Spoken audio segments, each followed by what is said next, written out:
I woke up to that sound this morning, the sound of rain on pavement.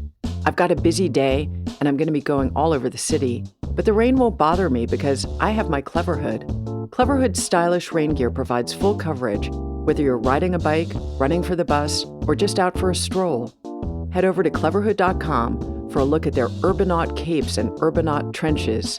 These beauties have reflective threading woven into the fabric for extra visibility in this dark and stormy season. And they come in snazzy patterns, including houndstooth and silver luster herringbone. Head on over to cleverhood.com to take a look. Listeners of The War on Cars can receive 15% off anything in the Cleverhood store.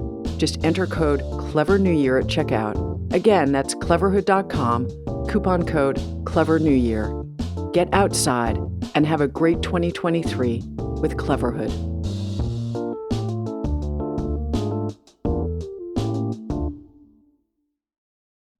Parking requirements are more like astrology than like astronomy.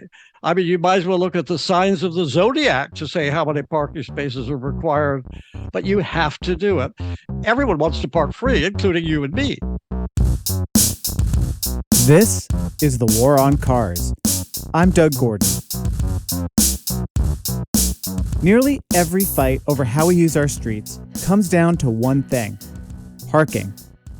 You want a new bike lane, a new bike share station, better bus service, public seating, or an outdoor dining spot?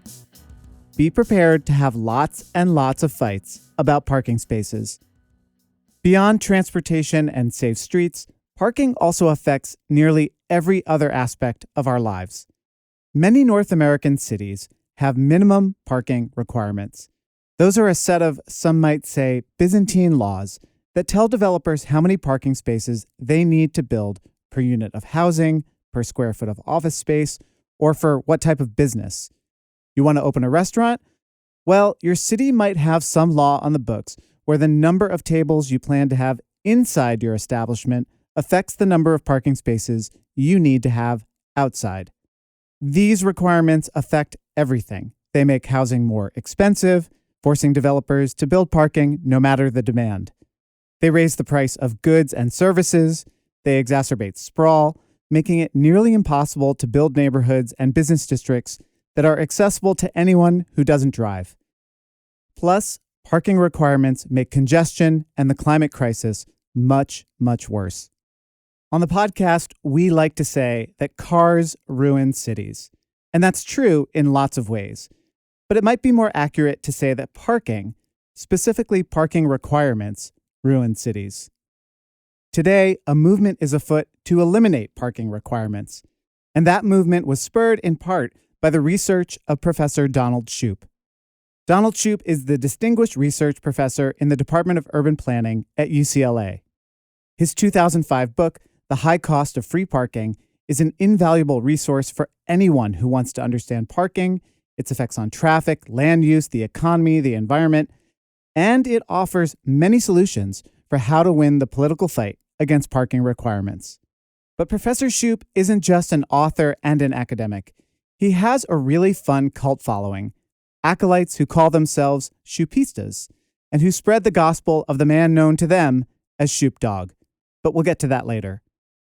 First, some really quick business. If you like what we do at The War on Cars and want to hear ad-free episodes, plus bonus episodes that you can't get anywhere else, please support us on Patreon. Just go to patreon.com/thewaroncarspod and sign up today. And if you are already a Patreon supporter, thank you. Now, it's my pleasure to welcome Professor Donald Shoup to The War on Cars. Well, thanks for inviting me. I thought you'd never ask. But one thing I have noticed on your podcasts is there are more than 100 now, I think. And I've never heard parking mentioned once. And cars are parked 95% of the time. That's the main part of their life. And they move only about 5% of the time. And in New York, some of that 5% of the time is looking for parking. So I think it's high time that you had a program on parking. Well, I agree. And I think this is going to be fun because one of the reasons we've never really done a parking episode, although we talk about parking but never done a parking episode, is because it is such a deep subject. It is the uber issue from which all other issues stem, whether it's transportation, housing, you name it. Parking is kind of all-encompassing, and I think we didn't know really where to dive in first, so there's really no better way to dive in than with the man who wrote the book on parking. So I really appreciate you being here. Well, I think maybe you and other people have neglected it because when you look at parking, nothing is happening.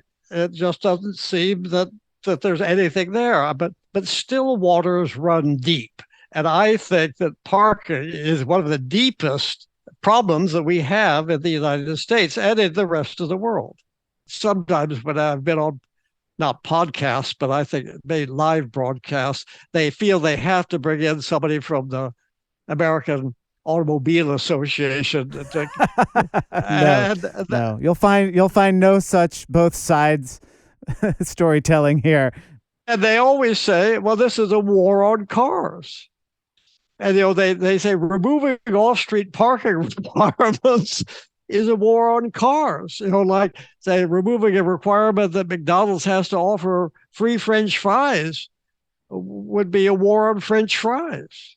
A war on potatoes. Yeah, that's the whole potato industry. So I'm not part of the war on cars. I'm a part of the war on parking. We're allies. Let's put it that way.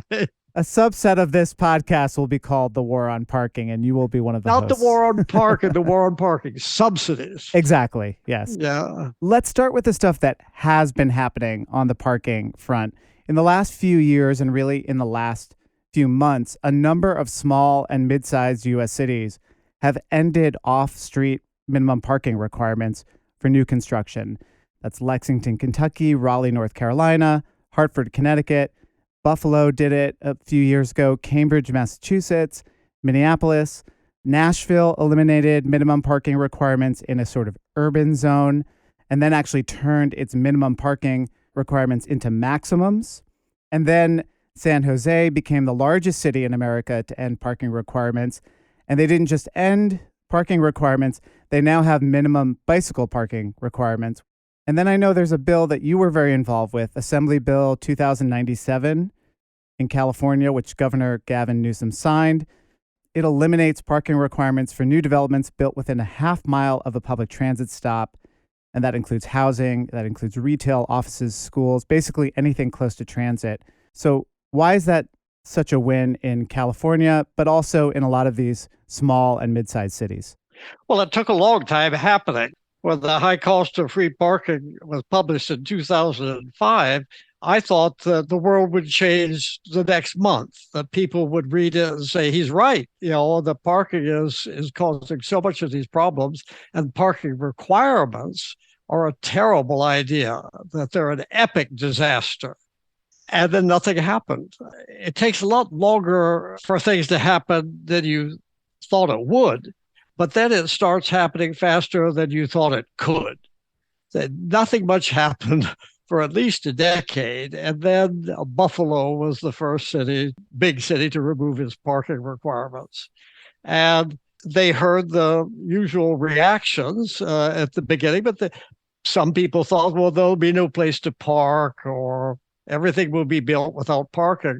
But a study done 3 years after it by a professor at Buffalo University, Daniel Hess, studied, well, what did happen with new buildings? And it turned out about half of them provided at least as much parking as was previously required. And then the other half provided less. But on average, there were only 17% fewer parking spaces than previously required, because developers are not going to suddenly build without parking just because they don't have to, just because the city doesn't require it. I mean, they have closets in their apartments. That takes away space for living. But the developers don't have to be required to dedicate some space to closets. So I think that in Buffalo, it shows that any reactions will be slow and they will be gradual. And it'll not be any example of the sky falling just because the city stops telling everybody exactly how many parking spaces to require for any building. And not just new buildings, but for old buildings. You can't reuse an old building, say, as a restaurant. if it doesn't have the required parking spaces. So I think the parking requirements were perniciously eroding everything else in cities that we wanted except for free parking. So explain to people who might not be aware, although a War on Cars audience is probably very aware, what's wrong with minimum parking requirements? Everything. Minimum parking requirements are a house of cards. How would you know how many parking spaces to require for a nail salon or a hat shop? But parking requirements have been set for over 600 different land uses. And the people who set them, the urban planners, they don't know anything about how many parking spaces are needed anywhere. They certainly don't learn it in their graduate studies in urban planning because the professors have nothing to teach them. The only thing that planning students learn about parking requirements as students is that they get in the way of anything they want to do. If they have a project on building an affordable housing, they realize that it can't pencil out because the parking adds so much to the cost, or that it leads to so much asphalt in the city, and it leads to water runoff, and the free parking leads to more driving, which creates air pollution or hastens global warming. I mean, they sense that in any project they do, parking requirements get in the way of what they would like to do. But when they graduate, they have to work for planning departments, and anybody who comes to, say, reuse an old building or build a new one, the first thing they have to ask, well, where is the required parking? I think most of them gradually realize that they're enforcing laws that work against everything they want to see happen. But, an urban planner, if they're asked by the planning commission what should be the requirement for a new adult bookstore, they can't say there shouldn't be parking requirements. They'd be fired. I mean, they can't just say, I disagree with parking requirements. They have to look at a manual that says, well, what are the parking requirements for adult bookstores in other cities? And they say, well, if it's been adopted in that other city, that must be right. And so they just copy other people's mistakes. Yeah, there are a lot of things wrong with minimum parking requirements. It takes a long time to really go into it in general, but I hope I've suggested to you that there are a lot of problems. I mean, in fact, in your book, you call it a form of pseudoscience. Well, it gives pseudoscience a good name. Parking requirements are more like astrology than like astronomy. I mean, you might as well look at the signs of the zodiac to say how many parking spaces are required, but you have to do it. And nobody had really paid much attention to how flimsy these parking requirements were. In studies that the American Planning Association did, publications that they had 4 editions of, it's called Parking Standards. It's got nothing to do with standards. It just said how many parking spaces other cities require. A standard sounds like a good thing. How could you object to a parking standard? Well, it's not like the standards for electrical wiring, for example. It's just what cities require. And I think that free parking is good politics, but it's bad policy. Everyone wants to park free, including you and me. Nobody said they want to pay for parking. So politically, it seems like a quick way to commit political suicide if you say that you're going to remove all street parking requirements. I do want to talk about some of those wild parking requirements and that kind of pseudoscience that goes into which types of businesses get how much parking. I put the call out to some friends of the podcast, and Tony Jordan with the Parking Reform Network, which you're involved with, he sent me some great examples from Washington State. These are all related to bowling alleys. So the city of Bellingham requires 4 spaces per lane, Ferndale, 3 spaces per lane, the city of Linden, 5 per lane, Mount Vernon, 5 per bowling alley, which sounds kind of reasonable to me, and Burlington, 10 spaces per lane, which just seems outrageous. I mean, how many people are bowling on any one lane at one time? Most of them can come in one car. What do you make of those kinds of things? Well, there's no explanation for the difference. I speak in a number of cities, and I always ask the planners, well, how do you know that the parking requirement should not be higher or lower?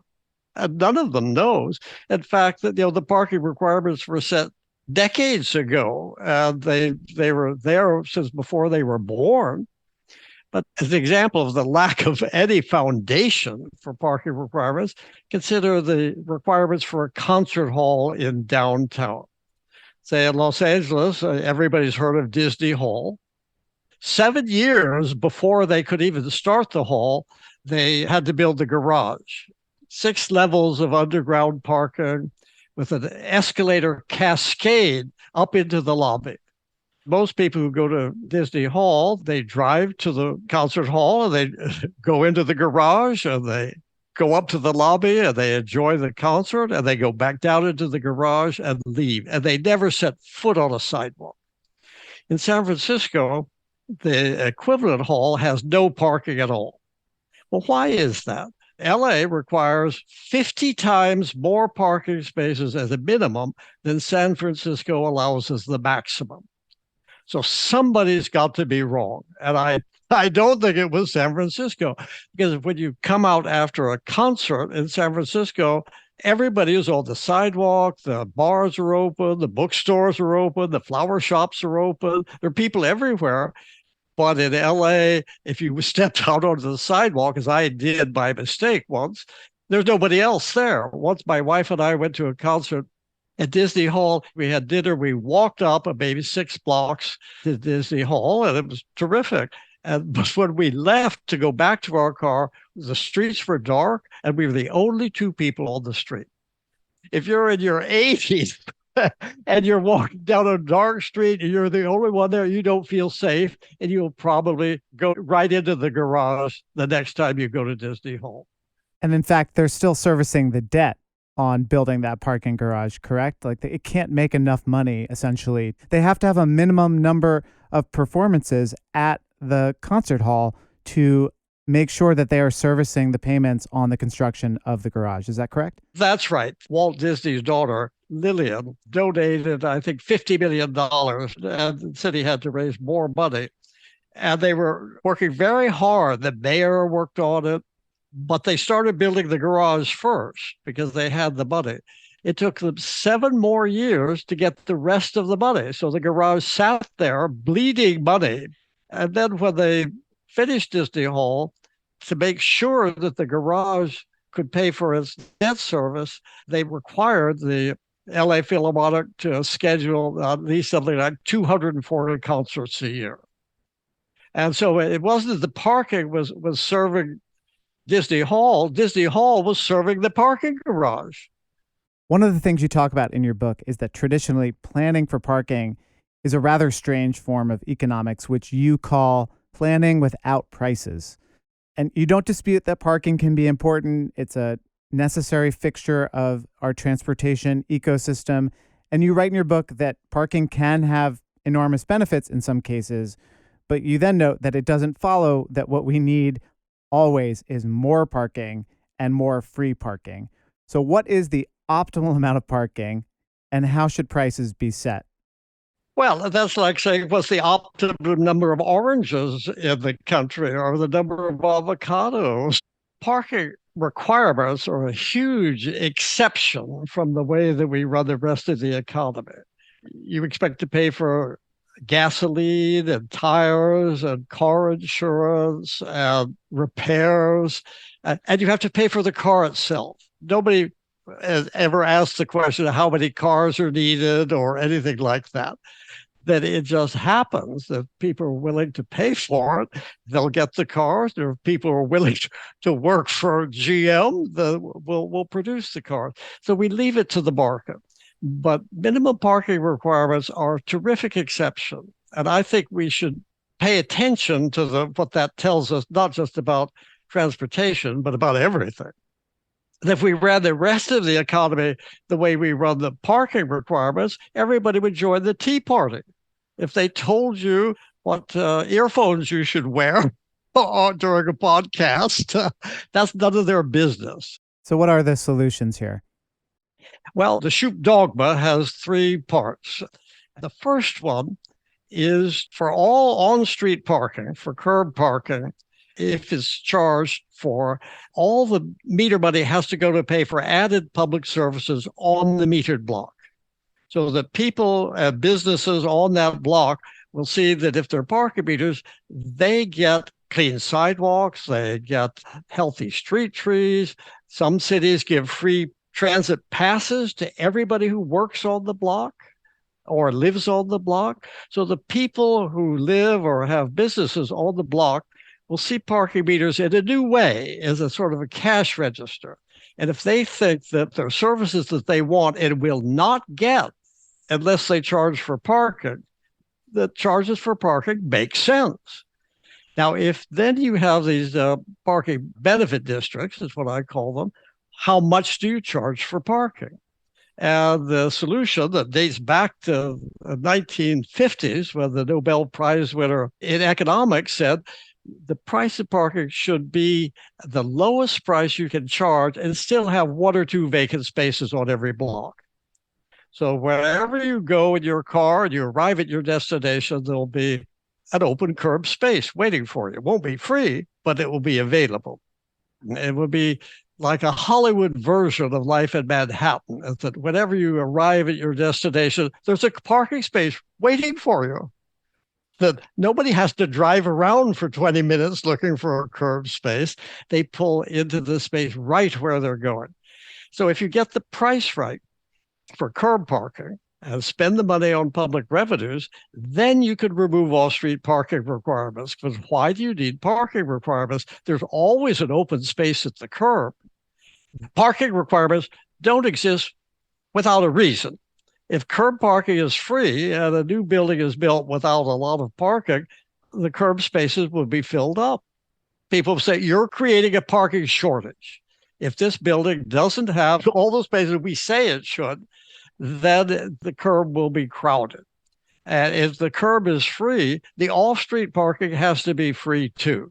Because if they charge for off-street parking and curb parking is free, people will say, this building creates a curb parking problem. And they will say to their council members, how did you let this happen?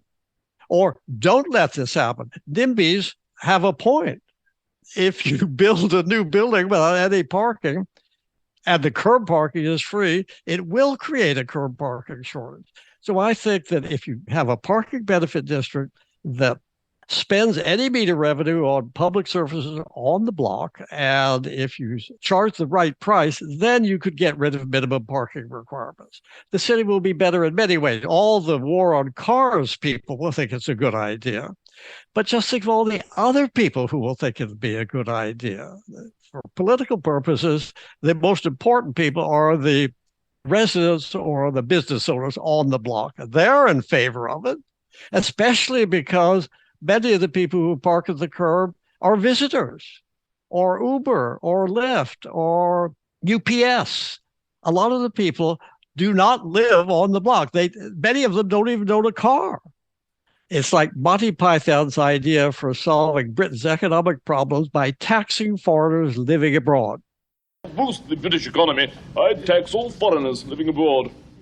All the people who are paying to park at the curb will not be freeloaders, they'll be paying guests. And they'll get something for what they pay for. So I think that that's the solution that I recommend.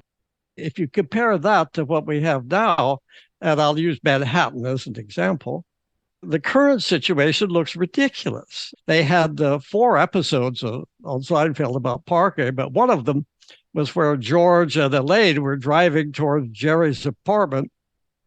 George started circling the block, hunting for a curb parking space. And Elaine said, let's just park at the garage. You don't understand.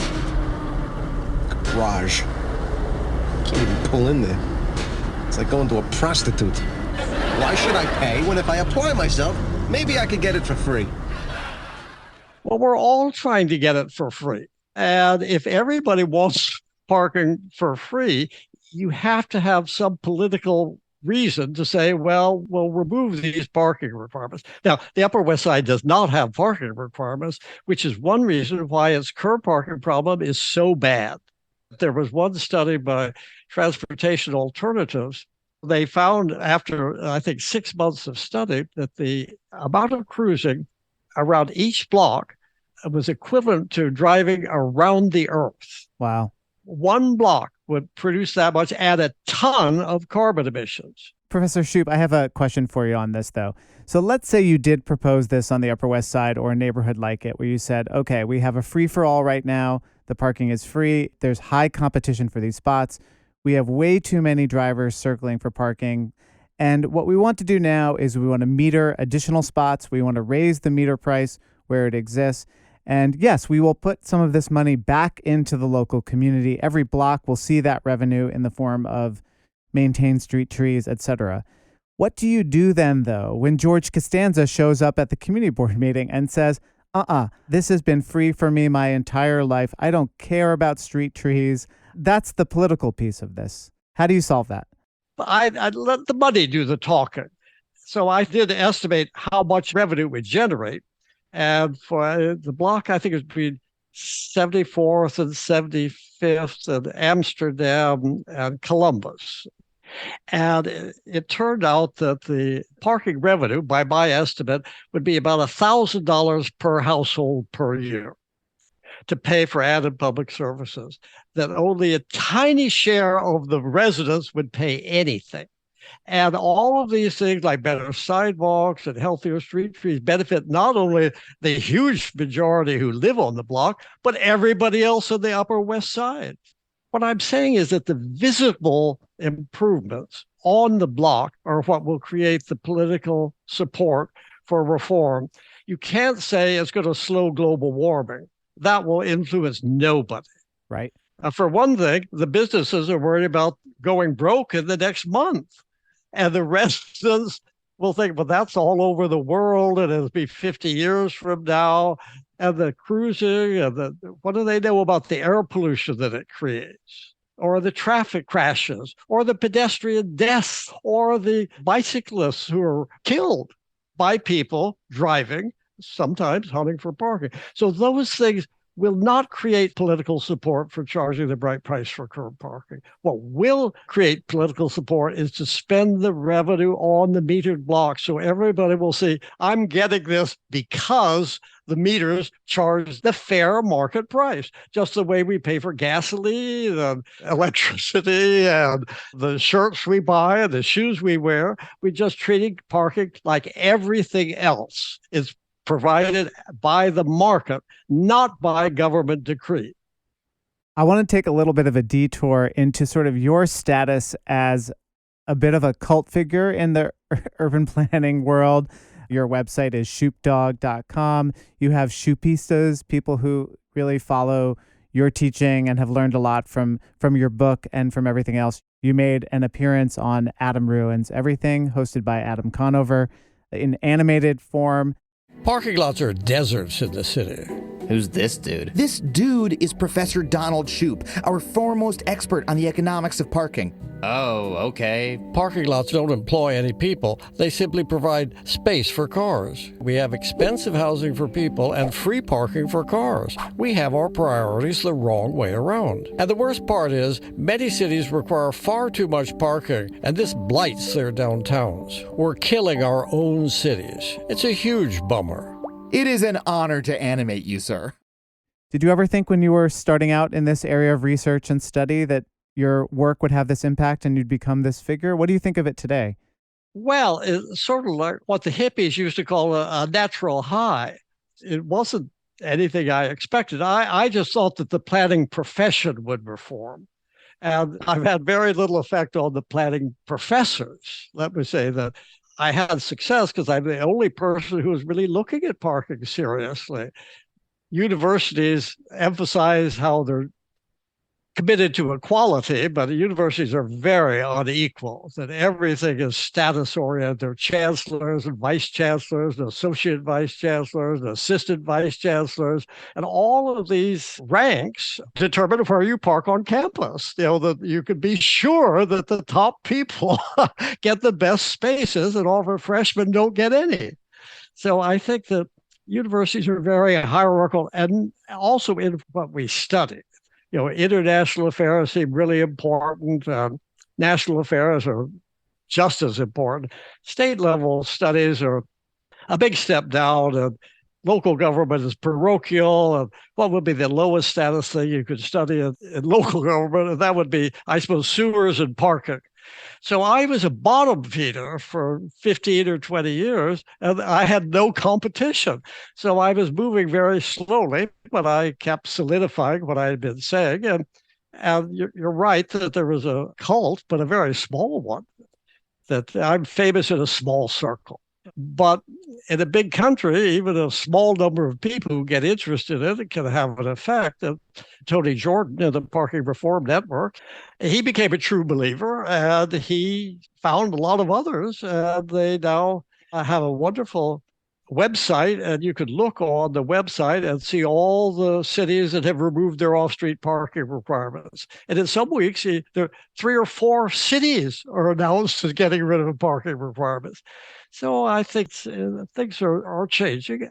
By the time this episode airs, we'll have been on the other side of the holiday season, but this is a thing that comes up every year. You have towns that they say, in the interest of promoting downtown commerce and supporting local business, will suspend meters for the holiday season. Or you have towns that suspend meters. New York City, for example, suspends meters on Sundays and other religious holidays, for example. I'm kind of laying this out here. I know the answer to this. A lot of our listeners know the answer to this, but I think it can be helpful to hear it from someone like you explained clearly. Why is that a bad idea? Well, I have 2 answers to that question. The first is, if we had parking benefit districts, they wouldn't say, oh, let's make it free during Christmas so people will feel good. No, if you had a parking benefit district, well, the services would decline on your block. Say if subsidies give a month of free parking, well, would you give 1/12 of all your income for public services in order to make parking free? So that's one answer. The second answer, and not that different, I think that if cities instead said we will donate all the meter revenue to pay for help for homeless people or for a food bank, rather than making it free to drivers, let's keep it at the price that leads to 1 or 2 open spaces on every block and give all the revenue to pay for charity. Some shopping centers do that they have parking meters, and they very conspicuously, they donate the money to a different charity every year. Every year they choose a different charity. So it's clearly that the shopping centers are not trying to make money. It's that they want the most convenient spaces to be metered. So if you're going to be in the shopping center for maybe 10 minutes, you will pay 25 cents at the nearby meter. If you're going to be there for 2 hours, you'll park in the parking garage that is free. Let's also talk in another form of free parking, and that's the parking given to employees, usually at office parks or office buildings. One of the perks that comes with a lot of jobs is a free parking spot. You mentioned the hierarchy of getting that choice parking spot on a college campus. How can we tackle the problem, and what should be done for the people who don't drive to work? We have a lot of listeners who bike or take transit to work, but who are working at places where the drivers get a giant parking garage where the spots cost anywhere from $20,000 to $80,000 per stall. That's a huge benefit. What can be done there? 91% of people who drive to work in the United States park free when they get there. It's a tax-exempt fringe benefit. If the parking costs $100 where you work and your employer pays that $100, it's like $100 worth of income, but there's no income tax taken out of that. So it's a tax-exempt fringe benefit if the employer pays for it. My proposal, and one of the first ones that was accepted politically, was called parking cash out. So you can't say, I'll give you free parking or nothing, which is what most employers do. They have to say, I'll give you free parking or its cash value. I got a grant to study the effects of this, and on average, 13 out of every 100 employees who were offered parking cash out shifted away from solo driving. Wow. Most of them went to carpooling or transit or bicycle or walking, but most of them went to carpooling, which shows you don't have to have good public transit to make this work. Because everybody who suddenly were offered parking cash out, they began asking fellow workers, would you want a carpool? See, because they would, with one free parking space, it served two people. So I think that parking cash out is a very good idea to say it's fair. It treats everybody equally. It doesn't treat pedestrians or bicyclists better than drivers. It just treats pedestrians and bicyclists as well as drivers. They would all get the same benefit. There's the cash value of the parking space. When I studied employers who complied with the law, I read into many interesting stories. One of the best, I think, that had never occurred to me was that one of my students' girlfriends had just moved into an expensive apartment building in downtown Los Angeles. And this boyfriend criticized her, said, "You're overpaying." And she said, "Well, they just started offering parking cash out at my firm. It's a law firm. And they said I could have $150 a month extra if I didn't drive." And she had previously been driving downtown from the valley because it was cheaper to live in the valley than downtown. So it didn't just change the way she got to work, it changed where she lived. And cities had been spending a fortune trying to get people to live downtown and walk to work. And the simplest solution is to say, well, if you don't take the parking, you could have the cash value. She took it as a rent supplement and saying that now I can live in a place where I don't have to drive to work. You've written a lot about parking fines, fees for overstaying the meter, and how we can rethink parking fines so that they are not hurting people who are least able to afford them while still having some sort of enforcement kick that gets people to comply with posted rules. And one of the things that you've written about are graduated parking fines. Could you talk about that? Some cities have these graduated parking fines. The first time you get a ticket, it's a warning in a year. It runs for a year. The first ticket you get is a warning, and it tells you the next ticket would be $25. And if you have another ticket after that, it will be $50. And if you have another ticket after that, it's $75. So it will make people realize that the city is not just grabbing for money and saying, well, you get one freebie. And I think that there's some people who now are not deterred by the possibility of getting a ticket. Richer people, or just people who are not necessarily good actors, they think the chance of getting a ticket are low, and maybe it is $75, but I could pay that. So they just think of a natural thing to do is not pay or overstay at the meter, because it's rare that you get a ticket. And when you get a ticket, you say, well, why me? That you see other cars that are violating the parking rules and they don't get tickets because it's expensive to enforce parking violations. So I think that it's fair to low-income people to warn them that if you get the next ticket, it'll be expensive.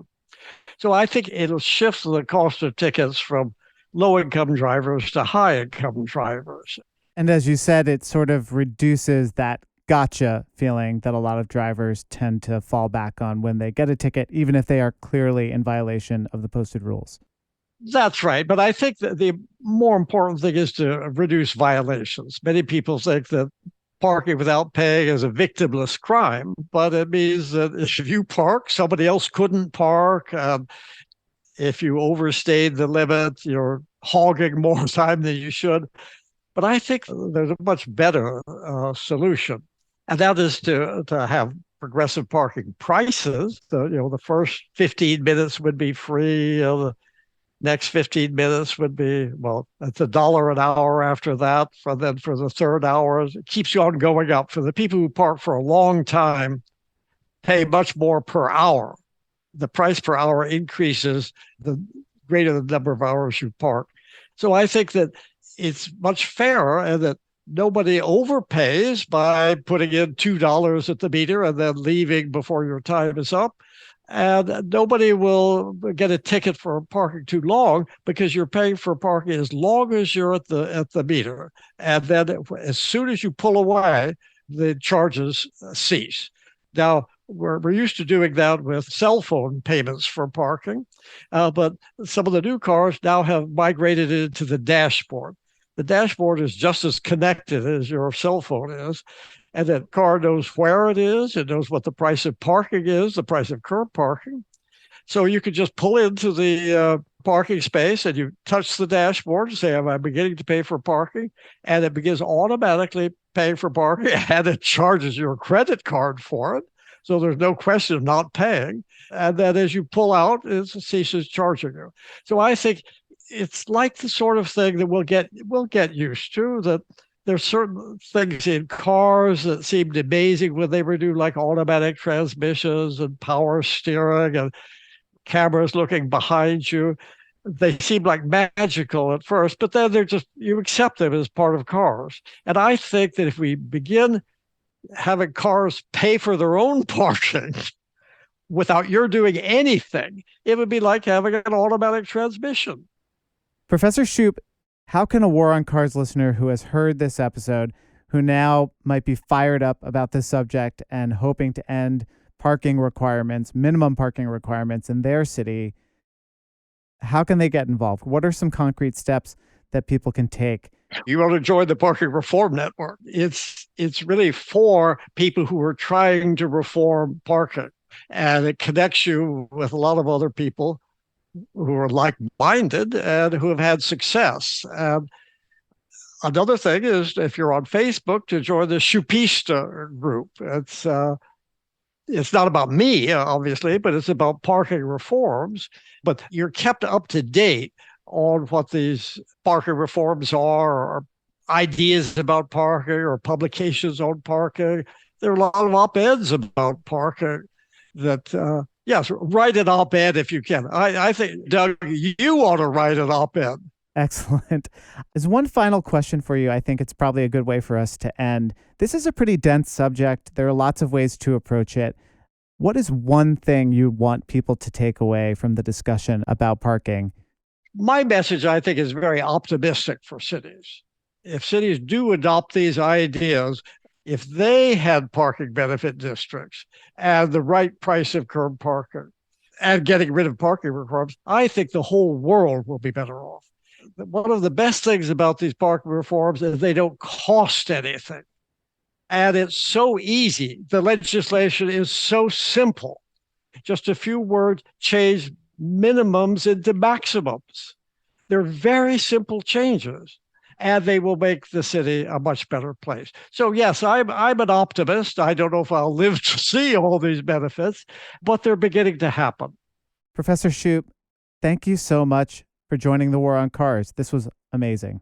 Well, it's odd because many people like you think I'm an enemy of the car. I'm not an enemy of the car. I'm an enemy of parking subsidies, and I think the cars are great. It's just that we way overuse them, just hugely overuse them, and we don't regulate them enough. I think that the right parking policies will tame the car. Like the car itself, parking is a good servant, but a bad master. And I think that if we made parking a good servant, the cars would be a lot better servants as well. That's it for this episode of The War on Cars. Thanks again to Professor Donald Shoup for joining me. I will put info about all things Shoup in the show notes, including a link to get your copy of The High Cost of Free Parking. Big thanks to our top Patreon supporters, Charlie G. of Human Powered Law in Portland, Oregon, the Law Office of Vaccaro & White in New York City, Virginia Baker, Martin Mignot, and Mark Hedlund. If you want to become a Patreon supporter and get access to ad-free episodes and exclusive bonus content, just go to thewaroncars.org and click Support Us. We will send you stickers and a handwritten thank you note. We are also supported in part by our friends at Cleverhood. For 15% off the best rain gear for walking and cycling, go to cleverhood.com/waroncars and use coupon code CleverNewYear at checkout. You can also head over to the War on Cars store for official merch. So, pick up a t-shirt and wear it to your next community meeting about parking. Tell us how that goes. This episode was recorded by Josh Wilcox at the Brooklyn Podcasting Studio. It was edited by Ali Lemer. Our theme music is by Nathaniel Goodyear. Our logo is by Danny Finkel of Crucial D Designs. I'm Doug Gordon, and on behalf of my co-hosts, Aaron Naparstek and Sarah Goodyear, this is The War on Cars.